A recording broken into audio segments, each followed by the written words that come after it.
Just like we did with the fellas, we need to look at three primary structures of the female reproductive system. And the first one, let's talk about, just like the fellas, let's talk about our gametes. This one's easy. We know that sperm, male gametes, must combine with eggs or ova, female gametes.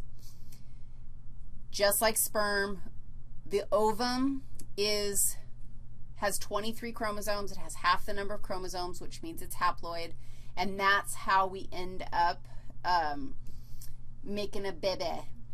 That cute little baby. Good thing they're cute. The gonads for the ladies, the gonads are actually ovaries. So this is the site where ova are produced. And then, did you think on the copulatory organ? Are you like, dude, what's the copulatory organ for the ladies? Like, we don't have anything hanging outside of our bodies. And it's true. We don't have anything hanging outside our bodies because we have to have something that accepts the thing that hangs outside the fellas' bodies, and that would be the vagina. Now, I'm going to spend a little bit of time debunking the use of the word vagina because the way it is used, we describe all external genitalia as the vagina, and that's not accurate. The vagina is a very specific muscular tube that if I were to highlight it, remember this was the bladder from our urinary system conversation. The vagina is this muscular tube, and I hope that you can see I'm drawing in the walls of the vagina, and you can see that it actually has a lumen or a space in the middle. So I just drew in the walls of the vagina. And, of course, you know, I can't help it. Like, I've got to color in the walls. Maybe we'll make the walls this color. So you can see that this is actually, I don't know if I'm making it look more hollow or less hollow. Kind of makes it look less hollow. I kind of want to erase all that, but I don't think I'm going to. That's a hollow tube. And it's a hollow tube. Got to throw my pen around a little bit. It's a hollow tube to accept the penis. And if you think about, like, why we're going to do that, that's a whole nother conversation. Look, down here we're going to talk about making babies. So then what is the external stuff called? If what you see when somebody stands naked before you is not actually the vagina, I mean, really, literally, if you want to see someone's vagina, you have to look in pap smear view. That's the view that you have to take in order to actually see the vagina. What's the rest of that stuff? Well, what you mostly see if someone's standing in front of you is labia majora.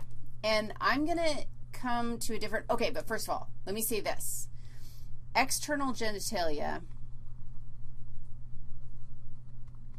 in females collectively is called the vulva. This is what you can see. And the vulva is primarily made up of labia majora. Labia majora, I'm going to show you where they are. Labia majora is the pubic hair covered lips that cover up over the vagina. So the vagina is a little hole, and the lips of the big labia majora are sitting right there. So let's look, maybe this view. Yeah, this view is all right. You can see labia majora right here. You can see the muscular tube of the vagina right here, but this isn't a great view. So take a deep breath because I'm about to show you pap smear view.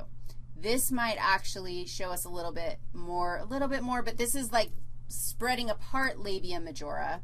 Labia majora is here so that we can actually look inside.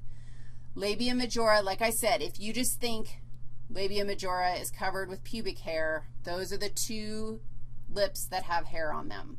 And so we've pulled those apart, and what you'll see inside of that, in this space between labia majora, you'll see labia minora, and those are little non-hairy lips. Excuse me, did I call them labia majora too? That's labia minora, little lips. And at the top of labia minora, you have a very important structure called the clitoris. The clitoris, what is it for? Dude, I think the clitoris is all about making sure that sexual intercourse is pleasurable for female humans, which in some cases, critters don't really care if it's pleasurable because some critters can overpower other critters. But in the case of humans, like, it tends to be important to make sure that both parties are consenting and enjoying the experience, which is beneficial for baby making, because otherwise if it wasn't enjoyable, you wouldn't do it, and then you wouldn't have any babies and our species would not continue. So, clitoris. Let me tell you a little bit about this clitoris that we speak of. The clitoris has a glans. Now, I'm telling you that it has a glans, and you're probably like, dude, who cares? And take a look over here. I've spelled glans. I haven't. This image is labeled. And glans, the glans of the clitoris is labeled here. I forgot to label the glans of the penis because a penis has a glans. So guess what the glans of the penis is? I don't know what color I'm in right here. It's the head of the penis. It's the part of the penis. Oh, we'll just color that thing in. This is the glans. The head of the penis, the little part that kind of bulges out like that, that's the glans. It's all erectile tissue, very sensitive. And the clitoris also, oops, has a glans, except that wasn't where I was. I found that picture here. Nope. Here. Nope. Here. No. Yeah, that's where I was. But of course that's where I was. Now, the clitoris has a glans. The clitoris also has a prepuce or a foreskin, except we don't call it a foreskin on the clitoris. Or maybe we do. I don't know. But the prepuce and the glans, and it's erectile, and it functions in pleasure. Interesting.